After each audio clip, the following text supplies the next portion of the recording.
Assalamualaikum warahmatullahi wabarakatuh. Lanjut pada pembahasan buku pengantar studi Islam dari penulis Dr. Muhammad Zaini MM. Di sini saya akan membahas pada bab 7 yang berisi tentang Islam di Asia Tenggara.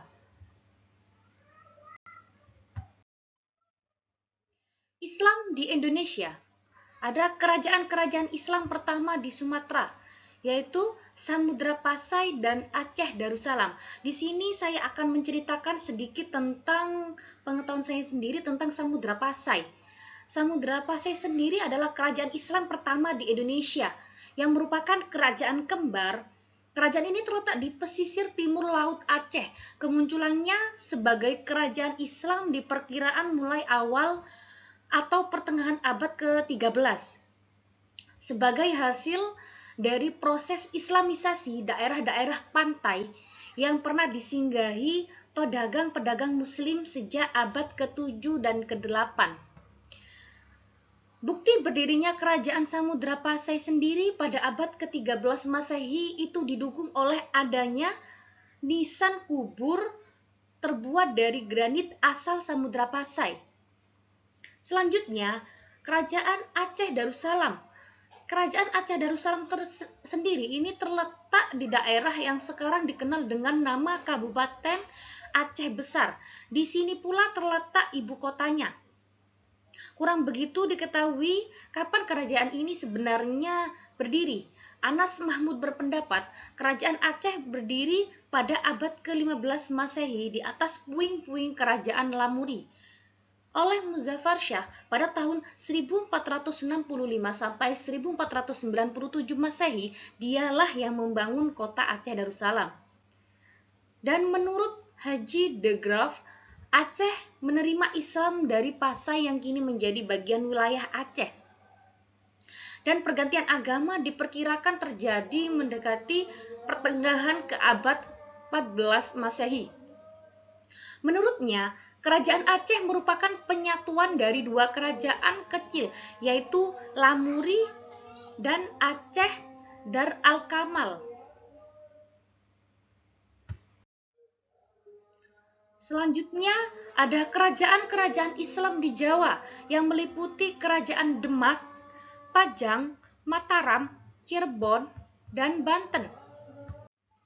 Untuk Kerajaan Demak sendiri, di bawah pimpinan Sunan Ampel Denta, Wali Songo bersepakat mengangkat Raden Patah untuk menjadi raja pertama Kerajaan Demak. Kerajaan pertama di Jawa dengan gelar Sedopati Jimbun Ngabdurrahman Panembahan Palembang Sayyidin Panitagama.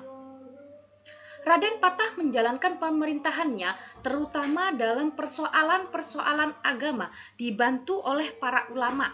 Wali Songo, sebelumnya Demak yang masih bernama Bintoro, merupakan daerah asal Majapahit yang diberikan Raja Majapahit kepada Raden Patah.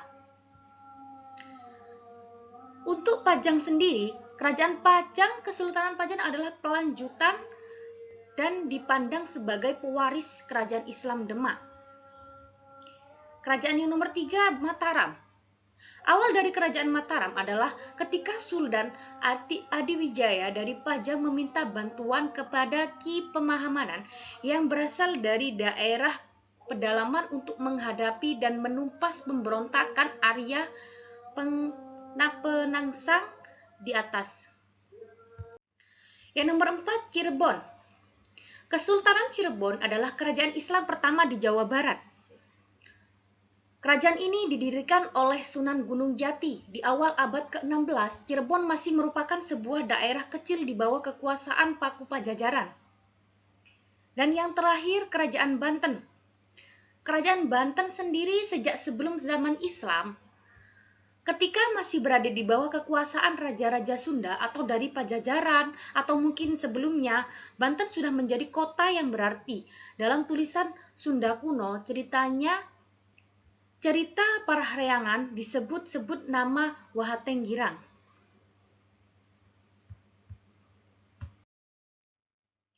Setelah itu, kerajaan-kerajaan Islam di Kalimantan. Itu ada Kerajaan Banjar dan Kerajaan Kutai. Kerajaan Banjar sendiri, Kerajaan Banjar merupakan kelanjutan dari Kerajaan Daha yang beragama Hindu. Peristiwanya dimulai ketika terjadi pertentangan dalam keluarga istana antara Pangeran Samudra sebagai pewaris sah Kerajaan Daha dengan pamannya Pangeran Tumenggung. Untuk yang Kerajaan Kutai, menurut Risalah Kutai, 2 orang penyebar Islam tiba di Kutai pada masa pemerintahan Raja Mahkota.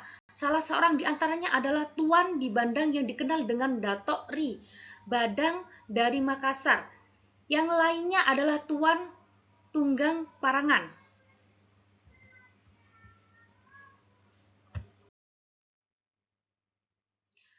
Selanjutnya, Kerajaan Islam di Maluku. Islam mencapai kepulauan rempah-rempah yang sekarang dikenal dengan Maluku ini pada pertengahan terakhir abad ke-15, sekitar tahun 1460 Raja Ternate memeluk agama Islam. Karena usia Islam masih muda di Ternate, Portugis yang tiba di sana tahun 1522 Masehi berharap dapat menggantikannya dengan agama Kristen. Harapan itu tidak terwujud, usaha mereka hanya mendatangkan hasil yang sedikit.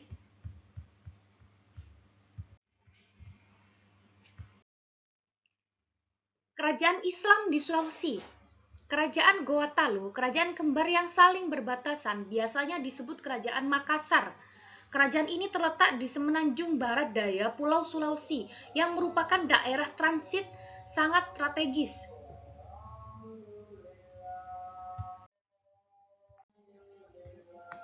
Selanjutnya, Islam di Malaysia. Di sini yang pertama, institusi tradisional. Malaysia merupakan salah satu negara yang mempunyai posisi cukup penting di dunia Islam karena kiprah keislamannya. Berbagai proses islamisasi di negeri jiran ini tentu tidak terjadi begitu saja, melainkan didahului oleh pencarian dan pergulatan pemikiran yang gigih. Setelah itu, gerakan reformis. Kajian ini memfokuskan pada perkembangan gerakan yang bersifat politik. Sebenarnya, jika ditinjau dari kandungan majalah Al-Imam, tidak syak lagi media ini turut menyentuh isu politik di samping isu-isu lain.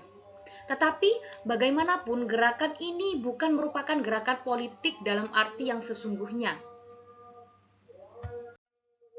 Dan yang terakhir, Islamisasi pemerintahan Malaysia. Keputusan yang diambil oleh Perdana Menteri Mahathir Muhammad tahun 1982 untuk menjalankan kebijakan penanaman nilai-nilai Islam di pemerintahan telah membuat pesan Islam semakin penting, terutama ketika kebijakan itu dilaksanakan secara nyata.